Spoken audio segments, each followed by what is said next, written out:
And welcome guys on our channel knowledge originator where you demand and be command. मतलब आप जहाँ पे हमसे कोई भी टॉपिक डिमांड करते हैं और हम उस टॉपिक पे कमांड करके आपके लिए एक डेली नई वीडियो लेकर आते हैं।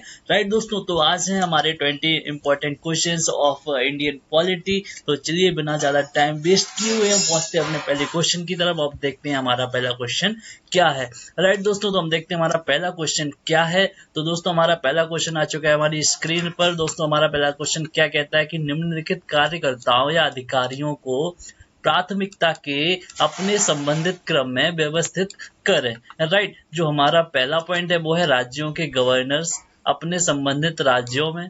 दूसरा पॉइंट है प्रमुख राष्ट्रपतियों और उप प्रधानमंत्री।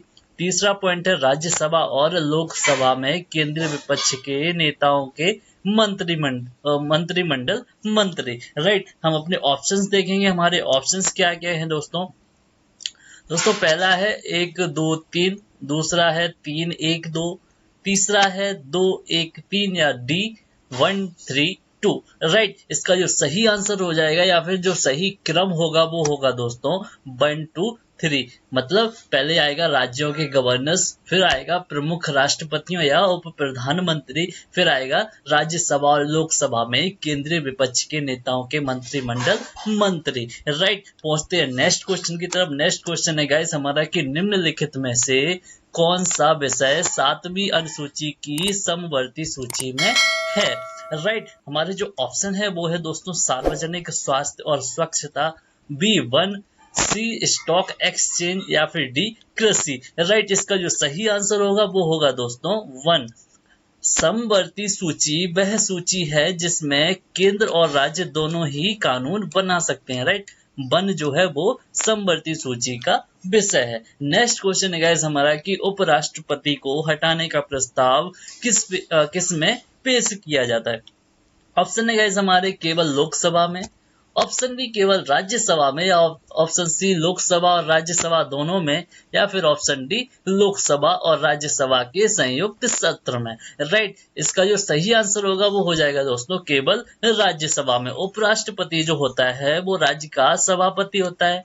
राइट, उपराष्ट्रपति को हटाने का प्रस्ताव केवल जो है वो राज्यसभा में ही पेश किया जा सकता है।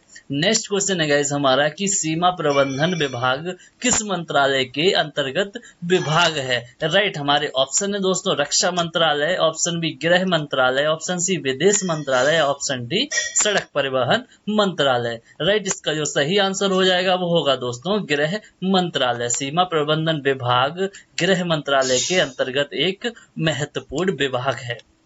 नेक्स्ट क्वेश्चन है गाइस हमारा कि क्षेत्रफल के हिसाब से भारत की सबसे बड़ी लोकसभा कौन सी है। राइट, ऑप्शन है हमारे Arunachal Pradesh, option B Ladakh, option C Barmer या ऑप्शन डी कच्छ। राइट, इसका जो सही आंसर होगा वो हो जाएगा दोस्तों लद्दाख। दोस्तों भारत की 5 सबसे बड़ी लोकसभाएं जो कि लद्दाख है पहले नंबर पे, दूसरी है बाड़मेर, तीसरी है कच्छ, चौथी है अरुणाचल पश्चिम और 5वीं है अरुणाचल पूर्व। राइट, नेक्स्ट क्वेश्चन है गाइस हमारा कि निम्नलिखित में किन राज्यों में विधान परिषद है। राइट, पहला पॉइंट है उत्तर प्रदेश, दूसरा बिहार, तीसरा छत्तीसगढ़ या चौथा जम्मू कश्मीर। ऑप्शंस हैं गाइस हमारे 1 2 2 और 4, 1 2 3 या फिर 1 2 4। राइट, इसका जो सही आंसर होगा वो हो जाएगा दोस्तों 1 2 4। मतलब पहला हो गया उत्तर प्रदेश, राइट, दूसरा बिहार और चौथा जम्मू कश्मीर, मतलब छत्तीसगढ़ में नहीं है। राइट, नेक्स्ट क्वेश्चन है गाइस हमारा कि निम्नलिखित में से कौन सा आपदा प्रबंधन अधिनियम 2005 के तहत गठित राष्ट्रीय आपदा प्रतिक्रिया निधि का संचालन करता है। ऑप्शन है गाइस हमारे प्रधानमंत्री, ऑप्शन बी केंद्रीय गृह मंत्री, ऑप्शन सी केंद्रीय संसदीय कार्य मंत्री या ऑप्शन डी केंद्रीय वन और पर्यावरण मंत्री।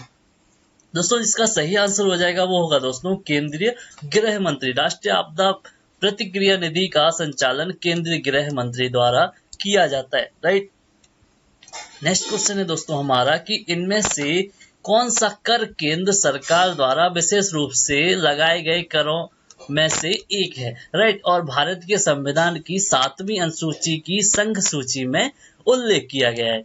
पहला पॉइंट है निर्यात कर, दूसरा समाचार पत्रों में विज्ञापन पर टैक्स, तीसरा कृषि आय पर टैक्स या ऑप्शन चौथा पॉइंट बिजली की खपत या बिक्री पर। ऑप्शन है दोस्तों 1, 4, 2, 3, 1, 2 या 2, 4। राइट, इसका जो सही आंसर हो जाएगा वो होगा दोस्तों पहला और दूसरा, मतलब निर्यात कर और दूसरा समाचार पत्रों में विज्ञापन पर टैक्स। राइट, कृषि आय और बिजली की खपत या बिक्री पर कर राज्य सरकार द्वारा लगाया जाता है। राइट, नेक्स्ट क्वेश्चन है दोस्तों हमारा कि केंद्रीय बजट में शामिल गैर बोर्ड योग्य शुल्क या चार्ज किए गए व्यय में शामिल है। पहला पॉइंट है दोस्तों संसद के घरों में प्रेसिडिंग अधिकारियों की वेतन और भत्ते। दूसरा पॉइंट है दोस्तों सुप्रीम कोर्ट और उच्च न्यायालयों के न्यायाधीशों की वेतन और भत्ते।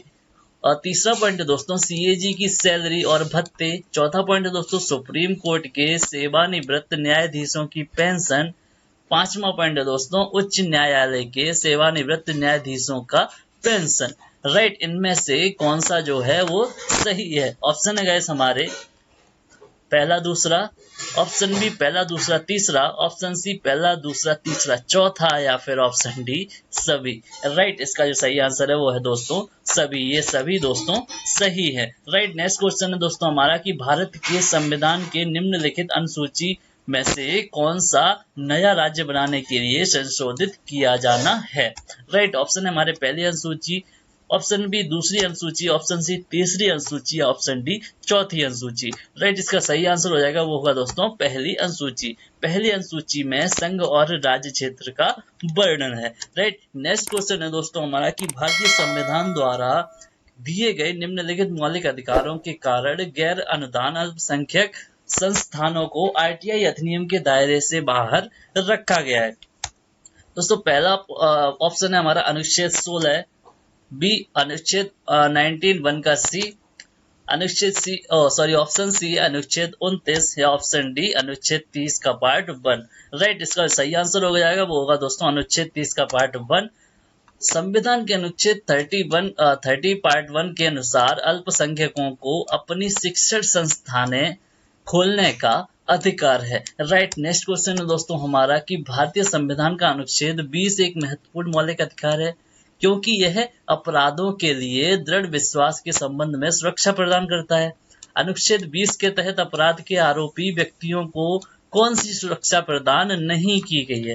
राइट, ऑप्शन देखेंगे हम एक्स पोस्ट फैक्ट लॉ, या ऑप्शन बी दोहरा खतरा, ऑप्शन सी आत्मदोष के खिलाफ निषेध, या ऑप्शन डी 24 घंटे के भीतर एक मजिस्ट्रेट के सामने पेश किया जाने का अधिकार। राइट, हमारा जो सही आंसर हो जाएगा वो होगा दोस्तों कि 24 घंटे के भीतर एक मजिस्ट्रेट के सामने पेश किया जाने का अधिकार होता है। राइट, जैसे कि जानते 24 घंटे के भीतर एक मजिस्ट्रेट के समक्ष पेश होने का अधिकार अनुच्छेद 22 के तहत मनमाने ढंग से गिरफ्तारी और रोकथाम के खिलाफ एक सुरक्षा है।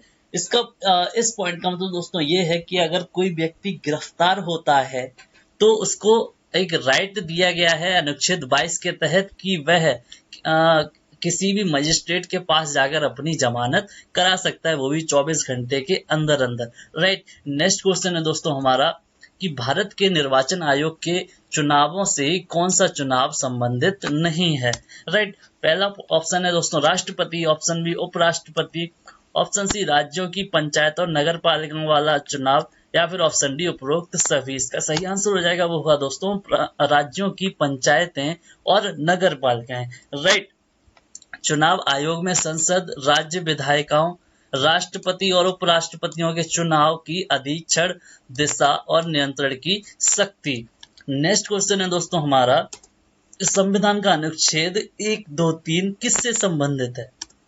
ऑप्शन हमारे राष्ट्रपति के अध्यादेश, ऑप्शन बी सुप्रीम कोर्ट का सलाहकार क्षेत्राधिकारी, ऑप्शन सी जम्मू कश्मीर की विशेष स्थिति, ऑप्शन डी चुनाव आयोग। राइट, इसका सही आंसर हो जाएगा वो होगा दोस्तों राष्ट्रपति के अध्यादेश। भारतीय संविधान का अनुच्छेद 1, 2, 3 राष्ट्रपति के अध्यादेश से संबंधित है। राइट, नेक्स्ट क्वेश्चन है दोस्तों हमारा कि राष्ट्रपति पूरे देश में या इसके किसी भी हिस्से में अनुच्छेद 352 के तहत राष्ट्रीय आपातकाल किस स्थिति में घोषित कर सकता है? बहुत ही इंपॉर्टेंट क्वेश्चन है दोस्तों ये। इसके ऑप्शन देखते हैं हम, ऑप्शन क्या है? वाम आक्रमण, सशस्त्र विद्रोह, ऑप्शन सी आंतरिक अशांति, या ऑप्शन डी पहला और दूसरा दोनों। तो इसका जो राइट आंसर हो जाएगा वो हो जाएगा दोस्तों पहला और दूसरा दोनों। राइट, 44वें संविधान संशोधन 1978 के तहत आंतरिक अशांति शब्द को हटाकर सशस्त्र विद्रोह शब्द जोड़ा गया था। राइट, मतलब 1978 से पहले जो है आंतरिक शब्द जो है वो भी इसमें आता था, बट 1978 के बाद से आंतरिक अशांति को हटाकर उसकी जगह सशस्त्र विद्रोह शब्द जो है वो ऐड कर दिया गया है। नेक्स्ट क्वेश्चन है दोस्तों हमारा कि सबसे बड़ा न्यायिक क्षेत्र किस उच्च न्यायालय का है। राइट, मतलब कि जो सबसे बड़ा जो न्यायिक क्षेत्र है वो किस हाई कोर्ट का है। नेक्स्ट ऑप्शन है हमारे Bombay high court, option B Guwahati उच्च न्यायालय, ऑप्शन सी इलाहाबाद उच्च न्यायालय, या फिर option D Calcutta high court. Right option है हमारा दोस्तों गुवाहाटी उच्च न्यायालय। गुवाहाटी उच्च न्यायालय का जो न्यायिक क्षेत्र है वो 7 राज्यों में है। राइट, नेक्स्ट क्वेश्चन है दोस्तों हमारा कि निम्नलिखित में किन बिलों के लिए संसद के दोनों सदनों की संयुक्त बैठक करके गतिरोध को हल करने के लिए कोई संवैधानिक प्रावधान नहीं है। कोई संवैधानिक प्रावधान नहीं है। ऑप्शन देखते हैं हमारे, ऑप्शन क्या है, साधारण विधेयक, ऑप्शन बी धन विधेयक, ऑप्शन सी संविधान संशोधन विधेयक, या ऑप्शन डी दूसरा और तीसरा दोनों। राइट ऑप्शन है हमारा दोस्तों दूसरा और तीसरा। राइट, संविधान संशोधन विधेयक और धन विधेयकों के लिए संयुक्त सदन का प्रावधान नहीं है। Right option. नेक्स्ट क्वेश्चन है दोस्तों हमारा कि प्रधानमंत्री कार्यालय यानी कि पीएमओ के बारे में कौन सा कथन असत्य है। कौन सा कथन जो है वो असत्य है। ऑप्शन देखते हैं हमारे कि यह संवैधानिक संस्था है, ऑप्शन बी यह प्रधानमंत्री के लिए एक कर्मचारी एजेंसी है, ऑप्शन सी इसे एक विभाग की स्थिति दी गई है, ऑप्शन डी इसके अंतर्गत कोई संलग्न और अधीनस्थ कार्यालय नहीं है। इसका जो राइट आंसर होगा वो होगा दोस्तों कि यह संवैधानिक संस्था है। राइट, प्रधानमंत्री या पीएमओ एक गैर संवैधानिक संस्था है। राइट दोस्तों, इसका नेक्स्ट क्वेश्चन देखते हैं। नेक्स्ट क्वेश्चन दोस्तों हमारा कि संविधान की कई प्रमुख विशेषताएं जैसे कि संघीय संरचना, प्रांतीय स्वायत्तता, एक द्विवार्षिक केंद्रीय विधायिका और शक्तियों को अलग करने का सिद्धांत कहां से लिया गया है। ऑप्शन है हमारे 1928 की Nehru report, option D Bharat सरकार अधिनियम 1919, ऑप्शन सी भारत सरकार अधिनियम 1935, या ऑप्शन डी भारत स्वतंत्रता अधिनियम 1947। इसका सही आंसर हो जाएगा वो होगा दोस्तों कि भारत सरकार अधिनियम 1935। Right, next question and last question दोस्तों हमारा कि निम्नलिखित में कौन सी भाषा संविधान की 8वीं अनुसूची में नहीं है। ऑप्शन है हमारे Farsi, option B Sanskrit, option C Kashmiri, option D Nepali. इसका जो सही आंसर हो जाएगा वो होगा दोस्तों फारसी। राइट, जो फारसी लैंग्वेज है वो हमारे भाषा के संविधान की 8वीं अनुसूची में नहीं है। राइट, तो उम्मीद करता हूं दोस्तों आपको ये वीडियो काफी अच्छा लगा होगा, आपको ये सेशन काफी नॉलेजेबल लगा होगा। अगर आपको ये वीडियो काफी अच्छी लगी हो तो प्लीज लाइक करिए और वीडियो को जितना ज्यादा शेयर कर सकते हो उतना ज्यादा करिए। अगर आप हमारे चैनल पर नए हैं तो प्लीज दोस्तों चैनल को सब्सक्राइब करके ही जाइएगा। राइट दोस्तों, चलिए मिलते हैं नेक्स्ट वीडियो में, तब तक के लिए बाय बाय।